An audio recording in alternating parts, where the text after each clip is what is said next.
Robert Ramsey. I'm the farmer here, and this is our family home, Kinblethmont House. So Kinblethmont, there's been a house on Kinblethmont for a long, long time. And there are remnants of it in the woods round and about, and in fact there's a picture stone which is at least 4,000 years old in the front of the house. But this house itself was built in about 1860, burnt down shortly afterwards and was repaired again in 1880, and it's been the same house ever since. The Ramsey family, or our branch of the Ramsey family, were based in Scotland, around this sort of area but not quite near the coast, and they lost a lot of money, and so they ended up selling up and they moved to Australia. And stuck 4 sticks in the ground and started farming and trying to build something up again.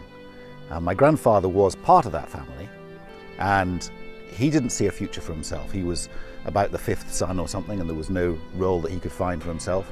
So he came back to Britain, and he found that he had a distant relation who lived here and had no heirs, so he was offered the chance to become the heir of Kinblethmont estate, which he was very happy to do. My grandfather was born in 1901, so the turn of the century. My grandfather was born, and he came out here when he was, well, basically between the 2 wars.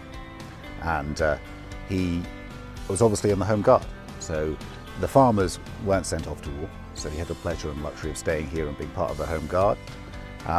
He wanted to move into this rather lovely house, and being the heir, he thought he might. But Mooley, who was the old laird's wife, lived on and on and on by herself in this house. And my grandfather stayed down in the farmhouse where I live now, looking after the farm. And he didn't actually get to move here till he was nearly 80. And when he did move here, when he was nearly 80, he was quite jealous of possessing it because he'd waited so long to do so. And unfortunately, at that time maybe wasn't at the height of his powers, and the whole place became a little bit ruined, and dry rot set in. And one of my first jobs taking over the farm and running the farm with my father to start with, and now more by myself, was to try and manage that problem.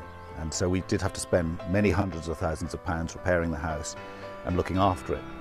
So we did kind of come to the conclusion that we needed to find a way of keeping this beautiful house, enjoying it ourselves, but not letting it be a huge burden around everybody's necks because it had already cost us a lot of money.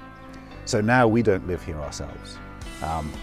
We do stay here whenever we want to have a party, whenever we want to have a lot of fun, and we have other friends that come and do the same thing and come and stay for a week or a weekend and have a party. And that produces some income, which means that we can keep the maintenance and running of this house, because these Victorian houses have got extraordinary complicated roofs, and all of which lead to problems and costs.